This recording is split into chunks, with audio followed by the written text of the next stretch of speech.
प्रकृतीच्या पातळीवर दोन व्यक्ती जर घेतल्या एकरूप होऊ शकत नाही. प्रत्येकाची प्रकृती भिन्न, देह भिन्न, मन भिन्न, बुद्धी भिन्न, संस्कार भिन्न. अगदी मायलेक जरी झाले, बहीण बहिणी झाल्या, भाऊ भाऊ झाले, पती पत्नी झाले, एकरूप होऊ शकत नाही. म्हणजे देहाच्या प्रकृतीच्या पातळीवर कोणत्याही दोन व्यक्ती एकरूप होऊ शकत नाही. आणि आत्म्या परमात्म्याच्या पातळीवर भिन्नत्व संभवतच नाही. म्हणजे अर्जुनाचा प्रश्न आणि भगवंतांनी त्याला दिलेलं उत्तर. पण हे जर येतात ज्ञानेश्वरी नीट कळायला लागली तर असं वाटतं कुठली ती वर्तमानपत्र, काय त्याच्यात काहीतरी वाचायचं, काहीतरी करायचं. रमून राहावं ज्ञानेश्वरीमध्ये, गीतेत रमून राहावं, ज्ञानेश्वरीत रमून राहावं आणि तसं होण्याचा प्रयत्न करावा. मात्र नुसतं रमून राहून चालणार नाही. आपण जीवाने पुन्हा सच्चिदानंद व्हायचा आहे त्या बोधावर यायला पाहिजे. आणि दिवाणी सच्चिदानंद व्हायचा याचा अर्थ मुळात जीव सच्चिदानंदच आहे, ब्रह्मच आहे. जीव ब्रह्मैव नापरा. ब्रह्माला काय करायला पाहिजे? त्याला काय धुवायला पाहिजे, स्वच्छ करायला पाहिजे, गंगेत कांगोळी घालून आणायला पाहिजे, काय करायला पाहिजे? मुळात शुद्धच आहे तो. मग आता आपण जसं म्हटलं की मुळात ब्रह्म असलेला जीव अशुद्ध का झाला? आता आपण सांगितलं ते कशामुळे अशुद्ध झाला? विसरला आणि कुणाच्या नादी लागला? देह. आणि त्याच्या जुळे देहापेक्षा सुद्धा मनबुद्धी, जन्म जन्माची जी मनबुद्धी आली, संस्कार आले, त्याच्या नादी लागला.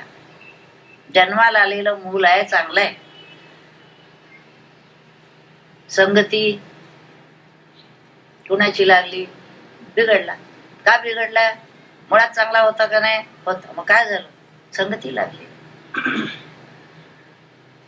तसं जीवाने मुळात शुद्ध असताना, ब्रह्मस्वरूप असताना त्याच काय झालं असं विचारा, नादी लागला. मग संत काय करतात? सद्गुरू काय करतात? बोला, काय करतात? तत्वमसीचा उपदेश करतात. पण नुसता उपदेश करून नुसता तत्वमसी तत्वमसी असं म्हणून होईल का? राजाचा मुलगा आहे, भिकारी होऊन आला फुटपाथवर आणि मी राजा आहे, मी राजा आहे म्हणायला लागला तर नुसतं चालेल का? त्यांनी काय करायला पाहिजे? म्हणजे जसं त्या भिकारी झालेल्या त्या राजपुत्राने पुन्हा राज्य मिळवलं पाहिजे, त्यासाठी कष्ट केले पाहिजे. तसे जीवाने काय करायला पाहिजे? या ज्या देह मन बुद्धीच्या उपाधी लागलेल्या आहेत त्या उपाधी काढून टाकता येणार का? पूर्ण देह असणारच आहे तोपर्यंत. देहाचीच उपाधी आहे ना, देहच नको मला असं म्हणून चालेल? नाही. मग देहात तर आहे, परंतु त्याची उपाधी मला नको आहे, तर काय करायला पाहिजे? मोठ्यानं बोला, कोण बोलत? मग ती कशी बाजूला सरायची? अलिप्त कुणी व्हायचं? हा, कशापासून अलिप्त व्हायचं? हा, मग त्याच्यापासून अलिप्त व्हायचं असेल तर काय करायला पाहिजे? ध्यानाने नामाने काय होतं? प्रत्यक्षात म्हणजे चित्तशुद्धी होते. म्हणजे काय होतं? हा, पण म्हणजे काय करायचं? हा, देहासंबंधीचा सारखा विचार जो चालू असतो, असं पाहिजे तसं पाहिजे, हे यावं हे नको, माझं म्हणणं असं तुझं म्हणणं. कुठलं म्हणणं तुझं? भगवंता ठेवलेला आहे तसा आनंदात राहायचं. तो जसं समोर देईल त्याप्रमाणे काम करायचं. आता ह्या क्षणाला जी जशी परिस्थिती आहे परमेश्वराच्या कृपेने आनंदात, ते न घेता मला असं पाहिजे होतं, मला तसं पाहिजे होतं, चालला लांब. मग एक तर भूतकाळात काय होतं त्याचा आठव करत बसायचा, आता भविष्य काळाची चिंता करत बसायची. ते काय असतात, living from moment to moment. त्या क्षणात तू काय आहेस, बस ध्यानाला बसल्यानंतर लक्षात ठेव, मी ब्रह्म आहे, मी आत्मा आहे, बस तिथं बस. आता पाठीमागं काय बघू नको, पुढे काय बघू नको, देहाशी काही संबंध नाही तुझा. त्या क्षणाला धरून बस ना तिथं, ध्यानाला बसला तर बस, एवढंच म्हण, मी आत्मा आहे, अहम ब्रह्मास्मी. मागं पुढं काही जायचं नाही. अहम ब्रह्मास्मी म्हणा, नाही तर श्रीराम म्हणा. श्रीराम म्हणजे तोच. श्रीराम म्हणजे असा असा धनुर्धारी, सीता ज्याची पत्नी होती, दशरथ ज्याचे वडील होते, वगैरे वगैरे धरू नका, आहे तो. पण मूळ जो श्रीराम आहे, आत्माराम, तोच या रामाच्या रूपाने आपल्यामध्ये आला, अवतार घेऊन आपल्या कार्यासाठी. बसल्यानंतर सुद्धा बाकीचे विचार येत असतात. त्याचं कारण सवय लागलीये, सवय लागलीये नसते विचार करायची. सवयमुळे असं हो, ती काढायला पाहिजे. मग आता ते काय सांगितलं, बाकी सगळं कसं जमतं, जेवायला जमतं का नाही, मग बाकी सगळं जमतं, हे का नाही जमत, जमवायला पाहिजे, जिद्दीनं करायला पाहिजे, जिद्द त्या ठिकाणी ठेवायला पाहिजे की मी हे करीन. नसत्या गोष्टीत जिद्द. 60व्या वर्षी 70व्या वर्षी त्या तिरुपतीला जायला निघलं. आता वय आहे का या उन्हात जायचं, पण निघतात जायला तिरुपती. तिथं जाऊन काय व्हायचंय, तो आतच आहे ना, जिद्दीनं बसा ना ते करायला, शोधा ना त्याला. तो आतच आहे म्हटल्यानंतर शोधायचं त्याला, अवघड काय त्याच्यात. पण ते मनाला सवय लागली, दृष्टीला सवय, दृष्टीला लागली सवय, जे दिसेल ते पाहावे. डोळ्यात सारखं पाहतच बसायचं. काय पाहायचंय सारखं, शांत डोळे मिटा, हात बघा काय बघायचं. हा रस्त्याने जाताना नका करू तसं, नाही तर दुसऱ्याच गोळ, आपल्यापेक्षा दुसऱ्याला गोळ करायला. काय सांगितलं, कालच त्यांनी सांगितलं दृष्टीस लागली सवय, मी त्याप्रमाणे करतो, असं नाही. ज्या वेळेला जे काम त्याच वेळेला, स्वयंपाक करता करता, पोळी करता करता मी ध्यानात गेले म्हणाला, तर त्या पोळीचं काय होईल. ज्या वेळेला जे काम करायला पाहिजे त्यावेळेला ते काम. पण ते काम किती असतं, असं काय सारखं दिवसभर काम असतं का, उगीच बसायचं असं असं. एवढं झाले की पुन्हा शांतपणे बसायचं ध्यानाला. अवघड काय त्याच्यामध्ये. पण आपण काय करायचंय हेच आपल्याला माहिती नसतं, आणि सगळा जन्म फुकट जातो. मग आया वैसा गया. मग काय झालं, काय नाही, काय मिळवलं, काही मिळवलं नाही. का मिळवलं नाही, काय मिळवायचं माहितीच नाही. मी स्वामीजींना म्हणायच्या, ज्ञानेश्वरीत इतकं स्पष्ट सगळं दिलेलं आहे, तर वाचायला पाहिजे, वाचायची इच्छा व्हायला पाहिजे. कळत नाही, सोडून दिलं. सोडून का दिलं, काय अर्थ कुठेतरी लिहिला असेल बघा, आणा पुस्तकं वाचा, समजून घ्या. आणि त्याच्यात एकदा गोडी लागली की एक एक दिवस, एक एक दिवस, एक एक मिनिट इतक्या आनंदात जातो. मग आपल्याला करमत नाही म्हणून शेजारी जाऊन बसायचं. ते काय म्हणतायत, हे काय म्हणतायत, नातेवाईक काय म्हणतायत, काके मामे काय करायचे सगळे, ठीक आहे, पण ह्याची गोडीच लागत नाही ना. जे ज्याची गोडी वस्तुता लागायला पाहिजे, असा तरी छंद जाई तुटून या भवबंध. त्याची गोडी लागायला पाहिजे, ती लागत नाही. भलत्या गोष्टीची गोडी लागते, त्याच्या पाठीमागे आपण फरफट फरफट फरफटत असतो. दुःख वाटायला येत असतं तरी फरफटत असतो. त्यांनी केलं मी केलं, यांनी केलं मी केलं, चालेल. पण त्याच्यासाठी काय कष्ट, काही नाही. आपल्या ठिकाणी बसायचं, सारखं बसायचं नाही. सारखं बसला तर त्यांनी म्हटलंय, ध्यान मिशे आळस प्रबळे. म्हणजे तो आमच्याकडे एक येत होता, काय त्याचं नामी का काय नाव त्याचं विचारलं नाव. मी ध्यानाला बसला की 2-2, 4-4. मी म्हटलं हे असलं नाही 2-2, 4-4 तास ध्यान, कामाला जा, रिकामं नाही बसायचं. काय जे ध्यान करायचं आहे ते थोड्या वेळ करायचं, 1 तास, 1.5 तास मॅक्झिमम, तेवढं कर. पूर्ण लक्ष तिथं ते झालं की चटकन उठून कामाला लागलं पाहिजे. आपली कामं करायला पाहिजेत. काय तुझी सेवा दुसऱ्यांनी करायची काय, तुझ्या पोटाला जे लागतं ते काय दुसऱ्यांनी मिळवायचं. आपल्या कष्टाने आपण मिळवायलाच पाहिजे, आपले कष्ट आपण केले पाहिजेत. आपली सेवा दुसऱ्यांनाही करायची, आपण दुसऱ्याची सेवा करायची, हे सगळं परमार्थात येतं. आणि हे जर आपण करत नसू तर नुसतं ध्यानाला बसूनही उपयोग नाही. नुसतं नामाच्या किती माळा ओढल्या, परमेश्वर म्हणेल थँक्यू, नाम ओढल्यास ना माझ्या बर केलंस, ठेवून द्या. त्याचा परिणाम आपल्या जीवनावर झाला पाहिजे. प्रत्येक कणाकणात तो भरू नये असा बोट ठेवला पाहिजे. आत बाहेर तो भरू नये. मग इतरांशी बोलताना वागताना कसं वागायचं, कुणाला जरा देखील दुखावलं नाही, मनाने देखील कोणाला दुखवायचं नाही, मनात देखील कोणाबद्दल वेडावाकडा विचार येता कामा नये. ज्ञानेश्वर महाराजांनी अहिंसेचं वर्णन कसं केलंय, तरी सांगितलं नुसता असा हात हलवला तरी देखील त्याच्यात ज्या लाटा निर्माण होतात दाखवलं आपण कुणाला. आणि काय माणसं इतके हात वरे करून असे असे बोलत असतात, त्यांना सांगायचं अहिंसा वाचा ज्ञानेश्वर महाराजांनी काय त्यांनी म्हटलंय तेव्हा.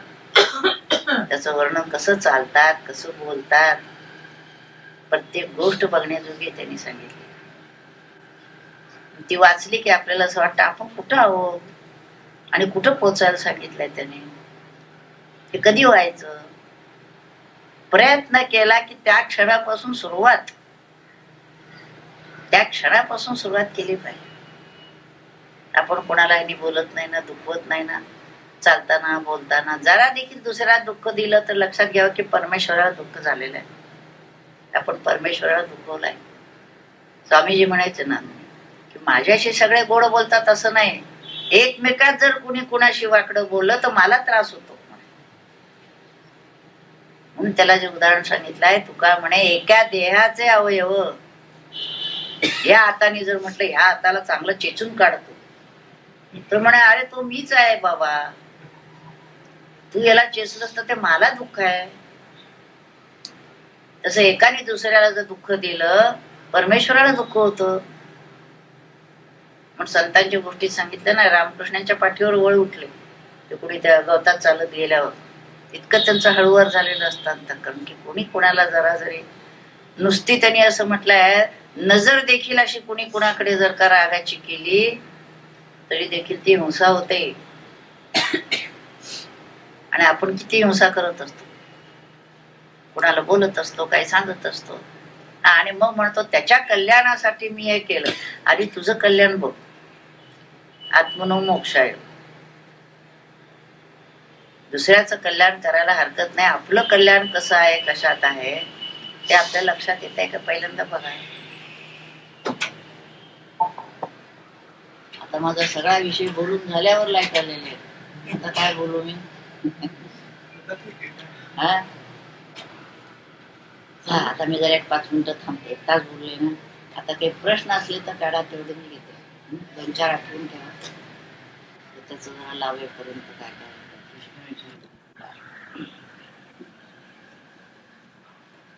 तर ह्यानी जो पहिला प्रश्न विचारला की लोका सांगे ब्रह्मज्ञान आपण कोरडा पाषाण, असं होत आहे हे खरंच आहे.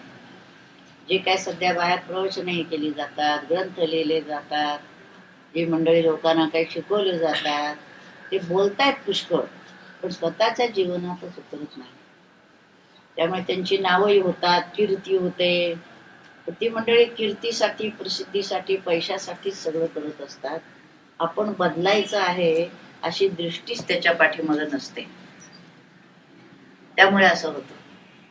आणि वस्तुतः अध्यात्म परमार्थ हा जो विषय आहे ना, हा स्वतः आचरायचा विषय आहे, अनुभवायचा विषय आहे. आणि जोपर्यंत स्वतःमध्ये ते येत नाही तोपर्यंत कितीही बोललो तरी श्रोत्यांवर देखील त्याचा परिणाम होत नाही. त्यामुळे मला देखील हल्ली अशी चिंता पडते की माणसं बदलत नाहीत म्हणजे आपलीच कुठंतरी चुकताय. की माणसं बदलत नाहीत म्हणजे माझ्या बोलण्यातच काय अर्थ येत नाही का काय, माझं आचरण अजून बदलायला हवं का काय, असं मला वाटायला लागलंय. असं होतं का नाही. जे ऐकलं असेल आणि ज्या व्यक्तीचं आपण ऐकतो त्याचं जीवन जर आपण पाहिलं असेल तर आपण त्याच्यात थोडं थोडं का विना आपल्या जीवनात आणायला पाहिजे. आणि तरुण मंडळीनं तर करायलाच पाहिजे. कारण तरुण वय हे जिद्दीचं वय आहे. त्यांनी सुधारायचं ठरवलं तर तो निश्चित सुधारेल. का नाही सुधारणार? झोकून देण्याचं वय असतं. त्या वयामध्ये झोकून द्यायचं. फक्त कुठं झोकून देतो तेवढं मात्र सावध राहायचं. आता तुम्ही झोकून द्यायला सांगितलं ना, आम्ही दिलो झोकून, चांगलं केलं, घरादाराचं वाटवलं, असं नाही होता. चांगल्या गोष्टीसाठी झोकून द्यायला पाहिजे आणि ते आपल्या जीवनात उतरलंच पाहिजे. सकाळी उठल्यापासून रात्री झोपेपर्यंत आपलं प्रत्येक कर्म ही साधनाच झाली पाहिजे आणि आपल्या प्रत्येक कर्मावर भगवंताचं लक्ष आहे. सद्गुरु देहाने दिसले नाही तरी त्यांचं लक्ष आहे. तर सद्गुरु असती अंतरात, सत्शिष्या ते जागवित. पण आपण आज जर बघतच नसलो, या कोण बघताय मला असं जर वाटत असेल तर तो भ्रम आहे. लगेच त्याची शिक्षा आपल्याला कळणार नाही, पण काहीची शिक्षा ताबडतोब होती, काहीची काळाने होते, काहीची जन्माने होते, पण तो त्याच्यातून सुटत नाही. जे जे काही आपण कर्म करू, देहानी असो, मनानी असो, बुद्धीनी असो, मनात देखील तुमच्या मनात जर कुणाबद्दल काही आलं तर तुम्हाला भोगावंच लागतं. मग तो मानसिक यातना असते, कुणाला शारीरिक यातना असते, कुणाला काही असते, पण त्याच्यातून आपण सुटत नाही. मग आता काय करायला पाहिजे अशा वेळेला? तर जे काही पूर्वीचे आपलं प्रारब्ध असेल ते भोगूनच संपवायचं आहे, शांतपणाने. दुसऱ्यावर त्याच्यावरती बोल द्यायचं नाही. हे माझे भोग आहेत, माझ्याच प्रारब्धामुळे आलेले आहेत, माझ्याच कर्मामुळे आलेले आहेत, ते मला शांतपणे भोगायचे आहेत. आणि पुढे असे भोग येऊ नयेत म्हणून जी जी कर्म माझ्या हातून होतील त्या कर्माचा करता मी नाही. त्याचा अर्थ वेडवाकडं कर्म करायचं आणि त्या कर्माचा करता मी नाही म्हणायचं असं नव्हे. ते कर्म शुद्धच झालं पाहिजे. शुद्ध होत आहे का नाही हे आपण तपासावं. प्रत्येक कर्म आपल्या हातून शुद्ध होत आहे का नाही त्याला भगवंतांनी सांगितलेलं आहे गीतेमध्ये. उपद्रष्टा, अनुमंता, भर्ता, भोक्ता, महेश्वरा. मी आतच बसलोय. चांगलं काम केलं असेल आतून अनुमोदन येतं, चांगलं केलंस. वेळवाकडं केलं असेल आत अस्वस्थ होतं मन आपलं. आपल्याला वाटतं बरं नाही केलं, आपण चांगलं नाही वागलो, आतूनच वाटायला. पण आत विचारा, कुठले प्रश्न आला, कुठलं काही आलं, शांत बसावं. पूर्वी आपल्याला नेहमी सांगत 10 अंक मोजा, 10 नाम घ्या. याचा अर्थ तुम्ही शांत व्हा. आता ज्या एका तुम्ही मनस्थितीत आहात त्यामध्ये रजोगुण तमोगुण वाढलेला आहे. बघून घेईन, ठोकून देईन, हे जे आलंय ना, थांबा जरा, शांत व्हा. तो रजोगुण तमोगुण जाऊ द्या. शांत अवस्थेमध्ये आतला कौल घ्या. काय सांगितलंय त्यांनी, काय करायला पाहिजे. आणि आपण जर साधक असू, सामान्य माणसाने सुद्धा तर सुधारावंच, पण आपण जर साधक असू, आणि आता साधकाची व्याख्या आपण बघितली की साधक कोण, ज्याला परमेश्वरच प्राप्तव्य आहे.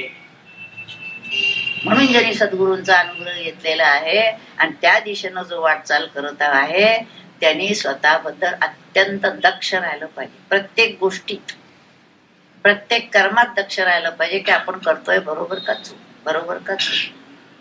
तो करतो म्हणून मी करतो असं म्हणायचं नाही. तो माझ्याशी असं वागला म्हणून मी त्याच्याशी असं वागलो, मग काय सामान्य मनुष्यात तू फरक काय आला त्याच्यात. तो कसाही वागला तरी मी त्याच्याशी चांगलं वागणार आहे, असा जर प्रयत्न आपण करायला लागलो तर साधकाच्या पक्षी थोडं थोडं थोडं थोडं थोडं काही लक्षात येत आहे असं लढायला येईल आपल्याला. आणि ज्यांनी आपल्याची अतिशय शत्रुत्व केलेलं आहे त्याचंही कल्याण व्हावं म्हणून परमेश्वरापाशी प्रार्थना करणं हे तुकोबांसारख्या संतांचं काम. आज तुकाराम बीज आहे ना, रामेश्वर भट्टाने त्यांना छळल्या, त्याचे ते अभंग बुडवायला सांगितलं ना. अंगाची लाही झाल्यानंतर त्यांनी पांडुरंगाला म्हटलं, पांडुरंगा हे काय आहे, तुझा भक्त आहे, जे त्यांना भक्त आहे असं करून त्या भक्ताची लाज तू राख अशी इच्छा आहे. आणि ते रामेश्वर भट्ट पुढे तुकोबांच्या पाठीमागं वाजवायला उभे राहिले.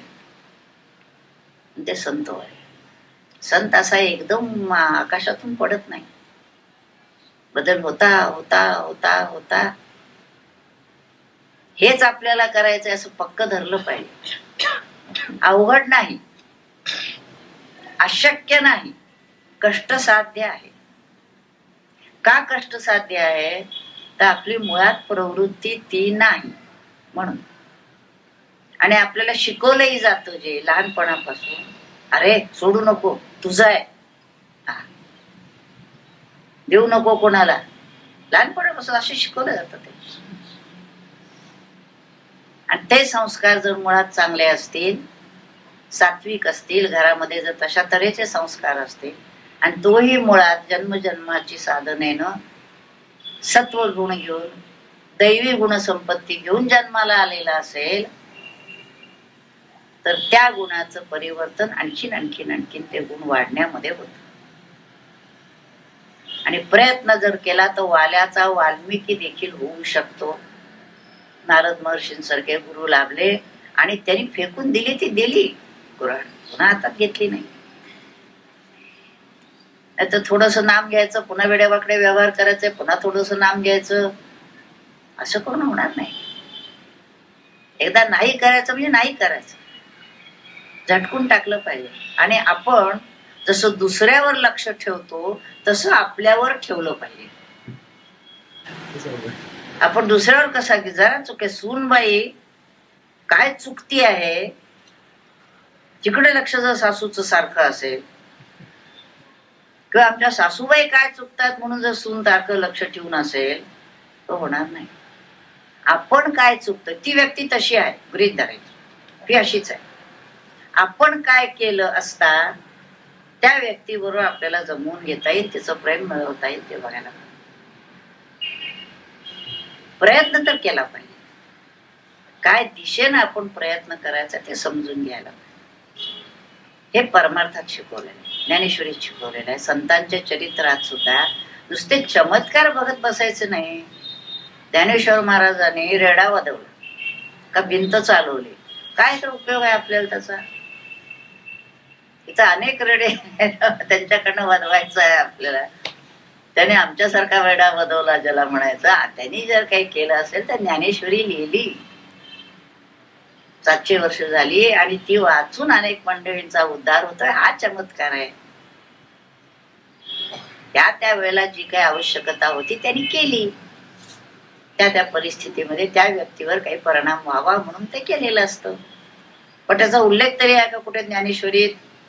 रेडा वाजवला का मी भिंत चालवली म्हटलंय कुठं काही त्याने? त्याला माहिती होते ह्याला महत्व काही नाही. काही व्यक्ती पालटणं, एक एक व्यक्ती चांगली घडणं हे महत्वाचं आहे. म्हणून संतांचं मुख्य कार्य काय असेल तर व्यक्ती घडवणं. परमार्थ करणारी मंडळी पुढे जावी, लक्षात आलं. आणि त्याही पेक्षा जे कधीच परमार्थ केला नसता अशा मंडळींना परमार्थाची गोडी लावणं, त्यांना त्या मार्गावरून चालायला लावणं पूर्ण होणं फार मोठा प्रवास आहे. पण किमान पक्षी त्या मार्गावर हे संतांचा चमत्कार. लूत लागले ते म्हणतात ना, शिकारी कुत्र्याकडून शिकार करवली तर मिळत नाही. लूत लागलेल्या कुत्र्याला शिकारी कुत्र बनवणं हे संतांचं काम आहे. म्हणून संत जे असतात ते नुसते प्रवचनकार नसतात, ते आपल्या अनुभवाचं बोलतात. आणि प्रवचनकार असतात ते संत बहुधा नसतात, कारण त्यांची प्रवचना बहुतेक वेळा पोटाचा किंवा कीर्ती मिळवण्याचा असा उद्योग असतो. ते एकीकडे प्रवचन करणार, पुन्हा दुसरीकडे जाणार, इथं किती बिदागी आहे, तिथं किती बिदागी आहे. त्यांच्या बिदागीवर ते ठरतं मग प्रवचन स्वीकारायची का नाही स्वीकारायची, त्यांची जेवणाची सोय तिथं काय आहे, उतरण्याची सोय काय आहे, याच्यावर ठरलं. तर गोंदवलेकर महाराजांनी किती पैसे विचारले प्रवचन कीर्तन करायला, तुकोबांनी किती पैसे घेतले, कीर्तनाचे एवढे पैसे ठेवा म्हणजे मी कीर्तन करतो, असं आहे का? संत जे प्रवचन कीर्तन करतात ते आंतरिक तळमळीनं करत असतात. बुडते हे जन न देखवे डोळा, काय करावं लोकांना? अज्ञानी जीव आहेत, चांगले आहेत वर्तनाने, परमार्थ करत नाहीये. नुसतं चांगलं असूनही उपयोगी नाहीये. एखादी व्यक्ती चांगली आहे, चोख आहे, प्रामाणिक आहे, स्वच्छ आहे, निर्व्यसनी आहे, स्वावलंबी आहे, सगळं काही आहे, पण मोक्ष नाही, त्याचा अभ्यासच केला नाही. ज्या विषयाचा अभ्यासच केला नाही त्याच्यात तो पास होणार का असं जर विचारलं तर तो कसा काय, अभ्यास केला नाही, पेपर लिहिला नाही, त्याला पास कसा करणार. त्यामुळे केवळ चांगलं आहे एवढं चालणार नाही, त्यांनी साधना केली पाहिजे, त्या दिशेनं चालायला लागले पाहिजे. पण एकीकडे साधनेला बसतोय आणि एकीकडे वर्तन ठीक नाही, साधना फलद्रूपच होणार नाही. डॉक्टरचं औषध घेताय पण कुपथ्य करतोय, काय उपयोग आहे. पथ्यासहित साधना पाहिजे. ज्याने रामनाम घ्यावे त्याने पथ्य सांभाळावे. तिकडे वेडे वाकडे धंदे करायचे आणि मग दुकानातून किंवा व्यवसायातून येताना एक नोट देवाच्या पुढे पेटीत टाकली की यांचा सगळा वाईट झाला व्यापार, असलं होत नाही. जे काही करायचं आहे ते तिकडलं बंद असतो कप्पा आणि सरळ मार्गाने चालायचं. त्यामुळे एखाद्याच्या हातून समजा गुन्हे झाले असले, वेडवाकडं काही झालं असलं कर्म, बरं का नाही सांगते ऐकते, तरी त्याला जर का पश्चाताप झाला असेल आणि त्याचं जीवन जर चांगल्या मार्गाला लागलेलं असेल तर मागचं सगळं जे आहे ते संपलं. त्याच्याबद्दल त्याला दोष देता येणार नाही. आणि अज्ञानाने झालं, त्यावेळेला मोहात सापडलं म्हणून झालं असेल, अज्ञानाने झालं असेल, संगतीनं झालं असेल. पण आता त्याला मिळाला ना, वाल्याने एकदा रामनाम घ्यायला लागल्यानंतर तू माग किती खून केलेस त्याचा हिशोब करत बसायचा नाही. त्याला पश्चाताप झाला ना, पश्चाताप आहे ना शुद्ध, पश्चाताप झाला, त्यांनी चांगला मार्ग धरला, संपलं. आता मागचं उकरून काढायचं नाही, आता सुधारणा झाली ना, संपलं. असं जर केलं नाही, त्यांनी जर सांगताय गंगा सागराला मिळायला निघाली, आता ती कुठून निघाली, नाला होता का ओढा होता का काय होता, आता बघू नका, आता ती निघाली ना सागराला पोचायला, बस तिकडे लक्ष पाहिजे, मागचं काढायचं नाही, नाही तर संपणारच नाही. त्यांनी असं केलं, त्यांनी तसं केलं, त्यांनी तसं केलं, काय संबंध आहे आता. आता तो सडक मार्गाला लागलाय, चांगलं चाललेलं आहे, बस संपलं. म्हणजे हे सगळं परमार्थात येतं, हे अंडरस्टँडिंग पाहिजे आणि शिवाय आपली साधना पाहिजे. बोला आणखी एखादा प्रश्न कुणाचा म्हणले. परिग्रह प्रत्याहार ते संयमित करणं, सगळं इंद्रिय संयमित करणं, मन संयमित करणं. कारण साधना करणाराला मी आता म्हटलं तसं बहिर्मुख जोवरती आहे ना दृष्टीसारखी, आणि साधकाच्या पक्षी एक लक्षात ठेवायचं, आपण काय करायचं ते बघायचं, दुसरा काय करतो इकडं बघायचं नाही. पहिलं वाक्य अंडरलाईन करून ठेवा. मी काय करायचंय, मी हे असं असं करायचंय, मला या तऱ्हेनं वागायचंय. तू काय केलं, मी स्वामींना केव्हा तरी म्हटलं, स्वामी बाकीचे काय करतात इकडं बघायचं आपल्याला कारण नाही. आपण साधना करतोय ना, साधक आहोत ना, मी काय करायचं एवढं लक्ष ठेवायचं, आपण नाकासमोर चालायला लागायचं. दुसऱ्या जगात अनेक मंडळी असतील आजूबाजूची, त्यांचं सगळ्यांचं आपण ते खरकट उपसत बसणार का. त्यांनी काय होतं, आपलं मन मलिन होतं, दुसऱ्याचे दोष बघायला लागलो, दुसऱ्याचे गुन्हे काय जे असतील वेडेवाकडे आपण जर उपसत बसलो तर आपलं मन मलिन होतं. म्हणून आपल्या हातात जर एखादं भांड असेल, टोपली असेल, तर फुलं जेवढी गोळा करता येतील तेवढी गोळा करायची. का केर गोळा करायचा सगळीकडचा, मग ती केराची टोपली होती फक्त, आणि फुलं गोळा केली तर फुलाची परडी होती, पूजेला उपयोगी येते. त्यामुळे प्रत्येकात गुण काही ना काही असतोच, दोष असतो तसा गुण असतो. तर प्रत्येकातला गुण काय असेल तो जर आपण घ्यायला लागलो तर आपण एक गुणाचं भांडार होऊ. आणि नुसता घ्यायचं म्हणजे त्याचं तोंडापुरतं वर्णन नाही करायचं, वा वा छान केलं तुम्ही अगदी असं, पुन्हा आपण तसेच असं नाही. कुणात नम्रता असते, कुणात प्रेम असतं, कुणात कामाचं तत्परता असते, कामसूपणा असतो, सेवाभाव असतो, नम्रता असते. ज्याच्यात जे आहे त्याच्यातनं आपण तो घेण्याचा प्रयत्न केला पाहिजे. आणि सारखं त्याचं चिंतन करावं, कसं बरं त्याने केलं, तो गुण मला पाहिजे. करुणा आहे, दया आहे, शांती आहे, आनंद आहे, तो मला मिळवायला पाहिजे. असं जर आपण व्हायला लागलो तर मग गुणाचा आगर होऊ, दैवी संपत्ती मिळवायला पाहिजे आपण. आणि दुसऱ्यावर जर आपण बोट ठेवायला लागलो की आपण घसरायला लागलो समजावं. मग डोंगरावर एखादा दगड ढकलला की तो खालीच पडणार, त्याची अवनतीच होणार. अनेक स्वामीजी म्हणायचे, दुसऱ्याचा दोष आपण बघायला लागलो की त्याचं चिंतन आपल्या मनात व्हायला लागलं की मन तसा आकार घ्यायला लागतं, ते दोष आपल्यात येऊन बसतात. मग दुसऱ्याच्या दोषाचं चिंतन कधी करायचं नाही. जसं जिलबी म्हटलं की मन जिलबीच्या आकाराचं झालं, तसं दुसऱ्याचा दोष बघायला लागला की मन त्या आकाराचं होतं. म्हणजे शुद्ध असलेलं मन अशुद्ध होतं. पण असा जर कोणाचा दोष आला मनामध्ये समोर, ताबडतोब झाडून टाकायचा. आपल्याला त्याच्याशी कर्तव्य नाही. गुण काय असेल ना, नसेल गुण वाटत ठीक आहे, संतांचे गुण तर आहेत ना आपल्या समोर, ते आपण घेण्याचा प्रयत्न करावा. काय मलाच विवेक म्हणतात, विचार म्हणतात. काय घ्यायचं आहे, काय ग्राह्य आहे आणि काय त्याज्य आहे, लक्षात ठेवलं पाहिजे. हे घ्यायचं आहे, हे टाकायचं. तसं रोग्याला डॉक्टर सांगतात, हे खायचं आहे, हे खायचं नाही, डूज अँड डोंट्स. हेही खाल्लं, तेही खाल्लं, तेही खाल्लं, मग डॉक्टर काय करणार तुझ्या पुढे? तसं नाही. त्यामुळे हे लक्षात ठेवून काय करायचं काय नाही हे लक्षात घेतलं पाहिजे. बरं बरं, बोला आणखी एखादा प्रश्न. भावने विण उपजे भाव म्हणजे काय? भावने विण उपजे भाव. हा, आता भाव याचा अर्थ दोन तऱ्हेने आहे. भाव याचा अर्थ एक भाव असा आहे की भगवंताविषयी प्रेम वाटणं, भक्ती. सामान्यतः भाव अंतःकरणात आहे. कधी काही मंडळी जरा भावना जास्त त्याच्यामध्ये असते, भाविक असतात, भावना असते. आणि काही बुद्धिवादी जास्त असतात.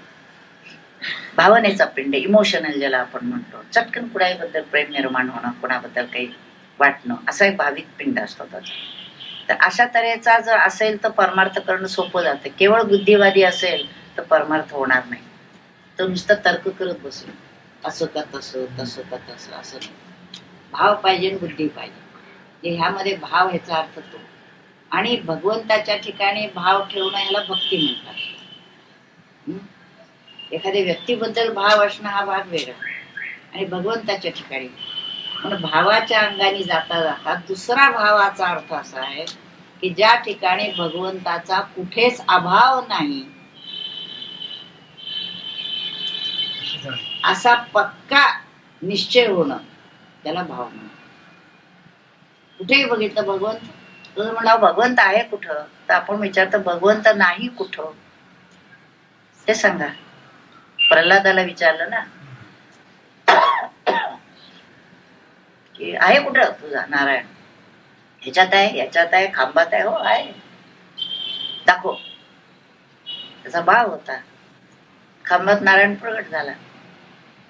तसा प्रत्येक व्यक्तीत भगवंत आहे, बर का, हे लक्षात ठेवायचं, कुणालाही दुखवायचं नाही. प्रत्येक व्यक्तीत भगवंत आहे हे लक्षात ठेवणं आणि त्या भगवंतावर प्रेम करणं म्हणजे प्रत्येक व्यक्तीवर त्या अंगाने प्रेम करणं. मग ते माझी मुलं तेवढीच माझी आणि बाकीच्यांशी मला काही कर्तव्य नाही असं नाही.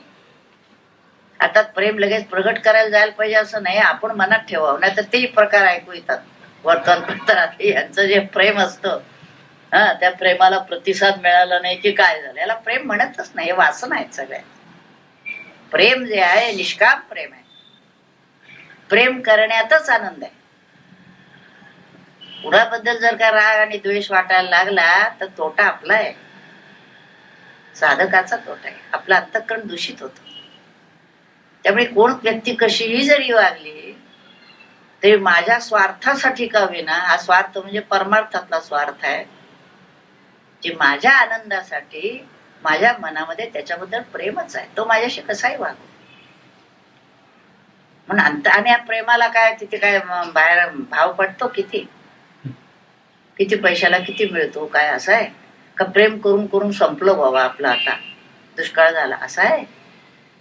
उलट जितकं प्रेम करावं तितकं आणखी वर्धिष्णू आहे. त्याचं कारण लव्ह इज गॉड.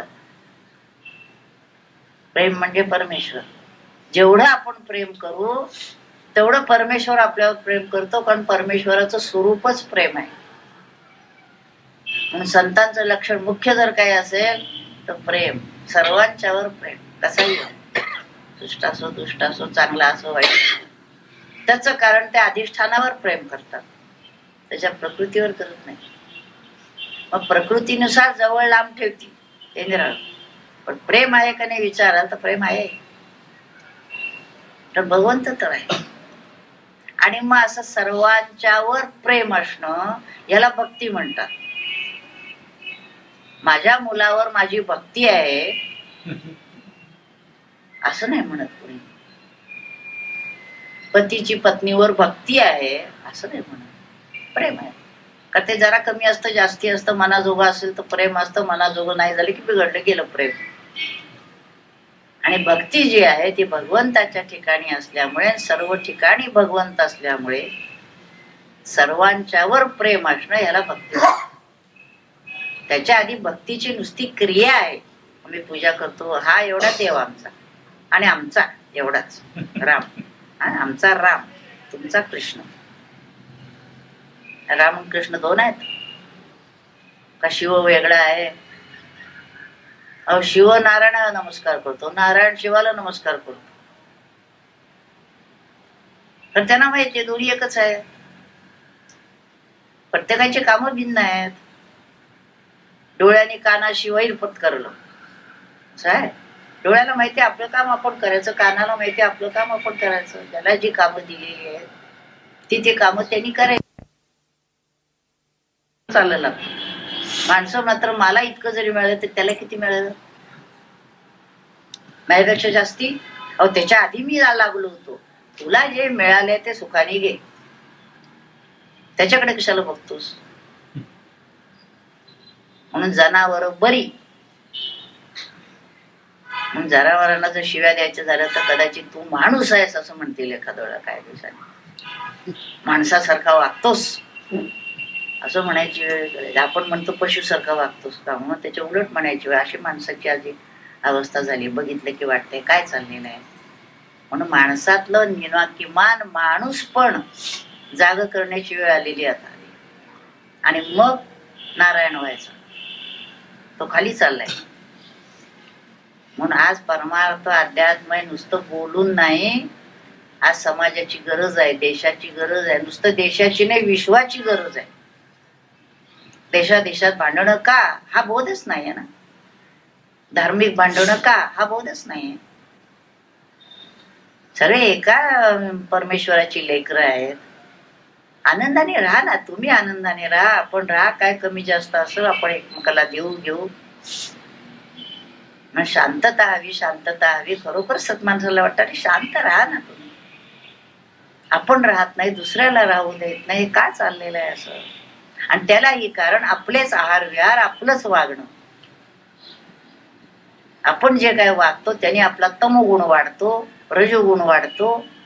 आणि मग आपल्यामध्ये ही संघर्षाची भूमिका येते. त्याला ठोकावा, त्याला मारावा, त्याला हे असं करावं. हे सगळं तमोगुणाचं लक्षण आहे. कुणाला ठोकावं असं वाटलं नाही की आपण आपल्याला ठोकावं, तोंडात मारून घ्यावं. आपल्या तोंडात मारताना मात्र असं असं लागतंय की नाही बघा. देवळात गेले की नुसतं असं असं कुठंतरी धक्का लागेल. आणि दुसऱ्याला मारायचं झालं म्हणजे मग हात कसा येतो वर? तिथं हातावर आपल्याच ठोका मारावा. असा कसा हात वरायला? आणि बसावं माळ जपायला. माझ्या मनात हा विचार आला, परमेश्वर हा गेला पाहिजे, तो जाईपर्यंत मी नामस्मरण करणार आहे. नाही तर एक दिवस आपणच भुकेला टाळा द्यावा. आज मी माझ्या मनात हा विचार आला ना, आज जेवण बंद. जे उपास नाही खिचडी कर म्हणून. आता आज मी उपास करायचं ठरवलंय का, माझं काही चुकलं म्हणून खिचडी कर ग जरा. असला उपास नाही. उपवास म्हणजे जवळच्या जवळ बसायचं आणि पोटाला जरा ताण द्यायचा. पोट भरले की येतं अंगामध्ये मग असं रजोगुणाला त्याच्यामध्ये.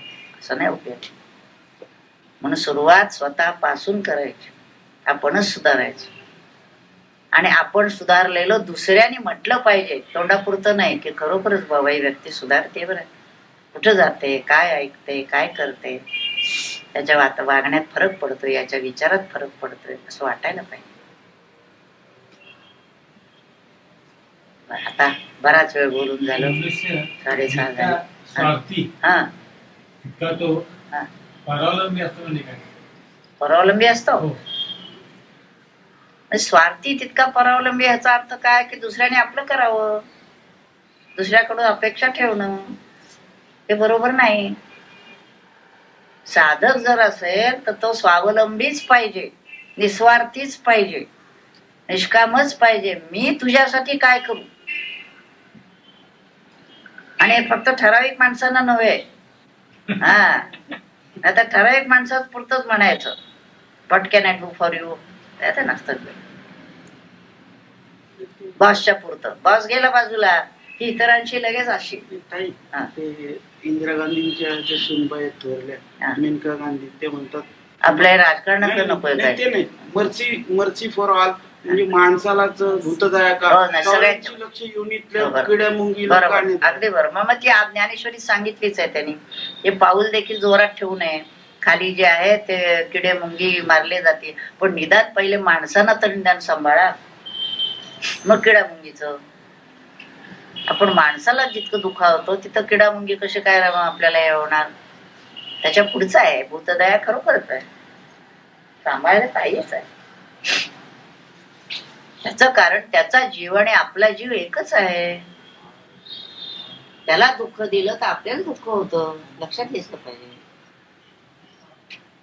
हा, 1 तास बोलणं झालं. देव मी असा संकल्प करू नये, किंवा मी इतके पैसे मिळवायचे ठरवले, मिळवूनच संकल्प आणि ध्येय याच्यामध्ये काय फरक करायचा? नाही, ध्येय हे वेगळं, उच्चतम ध्येय असावं, त्याच्याकडे जाण्यासाठी संकल्प आहेत, असं करावं, तसं करावं वगैरे. ध्येय जे आहे ते ठरलं आपल्याला, आत्मदर्शन हे ध्येय आहे. आणि भगवंत प्राप्तीचा संकल्प करणं हा सत्य संकल्प आहे. सत्य संकल्पाचा दाता भगवंत म्हटलेला आहे, त्यामुळे सत्य संकल्प जरूर करावा.